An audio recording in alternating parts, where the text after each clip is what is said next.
All right, welcome back, Skope TV, part 2 of this incredible interview with Rich Isaacson. Rich, I got another question for you. At what point did you and Steve realize that you cannot just rely on record sales and touring, and that you needed to diversify into corporate marketing, street team, everything that you guys have been so successful doing? Well, as I said before, Steve started the marketing company really before the record company. You know, he didn't set out initially to have a record company. He was really doing promotion, you know, street promotion, video promotion. Then he got the label deal or the production deal from Zoo. And when I came into the business with him, the bulk of the marketing company's work was for the record companies, doing video promotion and street promotion and rap radio promotion, college radio promotion.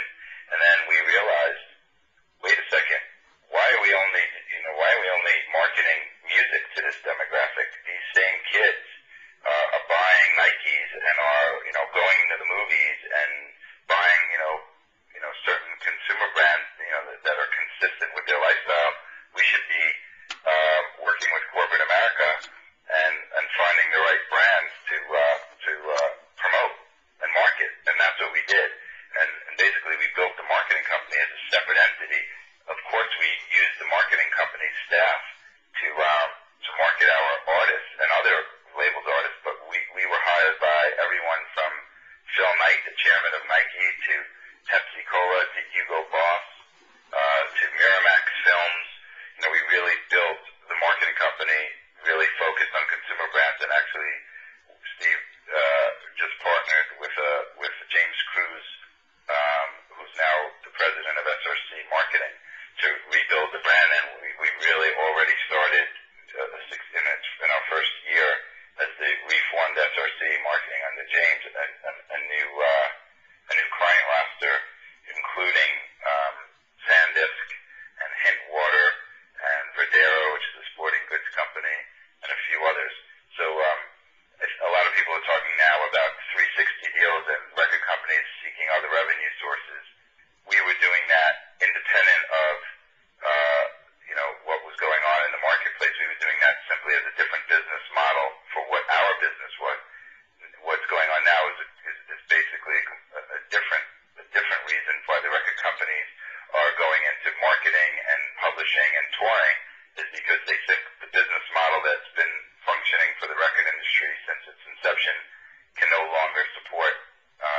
longer supported by record sales alone, because obviously, record sales are down, physical retail is basically on death's door, and it's not coming back. And the record companies have to find other ways to create revenue, because the model that exists right now is not sustainable based on physical record sales and even digital sales alone, the way they stand, because people aren't buying albums digitally to the extent that they were buying physical records. That digital album sales are not replacing the physical album sales. Single sales are growing exponentially, but there's not enough money to be made. So the record companies are forced to try anything and everything they can to create a new business model. And that's why the record companies are trying to get a piece of touring and get a piece of publishing and whatever they can get a piece of. But that's very different than what we were doing and what we are doing with regard to SRC's marketing component arm. I'm sorry.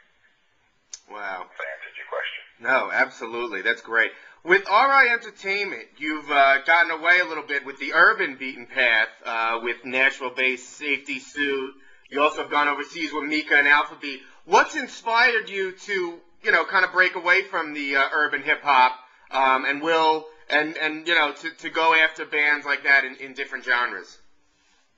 Well, I always loved black music since I was a kid. That was what I always gravitated to. And as I've gotten older and now I have kids, and my tastes are changing and evolving, I still love hip-hop music and I love R&B, but I'm also loving other music, and that's on one level, on what I like. On the other level, simply as a business reason, same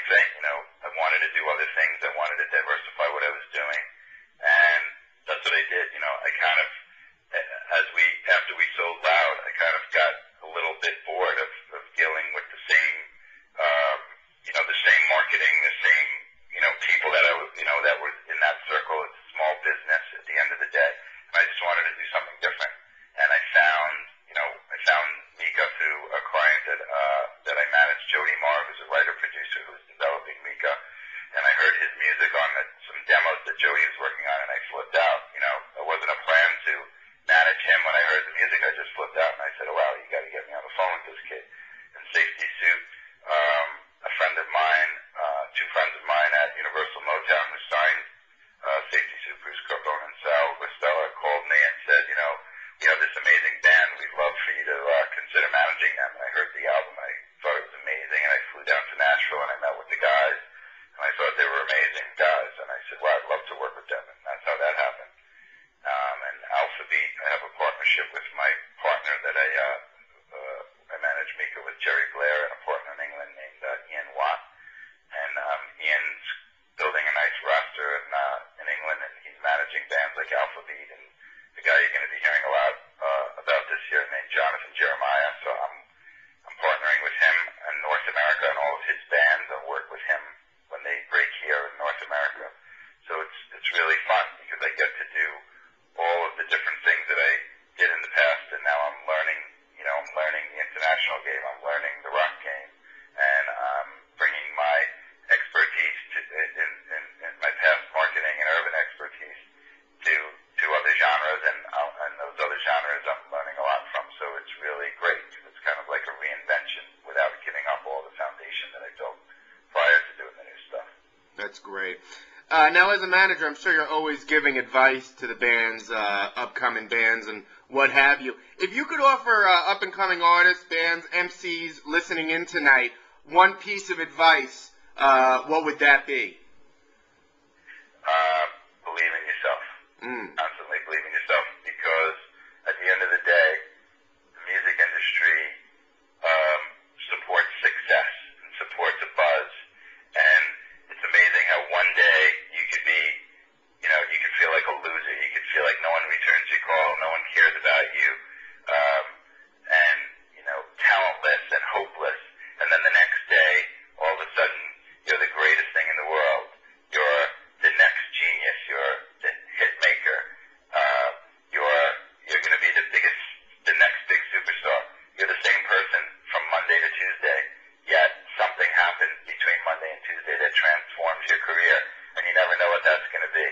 And if this is what you really want to do, you have to believe in yourself, because for everybody that signed, for every great A&R guy that signed a hit artist, there were 10 that likely passed on that hit artist. I've done it myself many times, So you have to believe in yourself, and you can't worry about other people validating you. The validation's going to come. Your talent's going to rise if you work hard and you believe in yourself.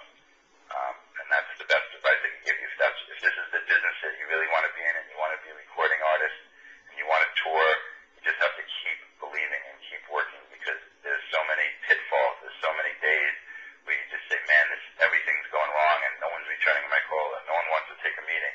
And then all of a sudden, your song might get put in a commercial, or you might get on a radio station, and all of a sudden the phones light up, or some record company guy hears your third song that you thought wasn't good enough to put on your demo and thinks it's a hit. You just don't know what it's going to be, and you just have to keep believing in yourself. That's great. And we're going to take one more quick break for all the viewers at home, and we'll be right back.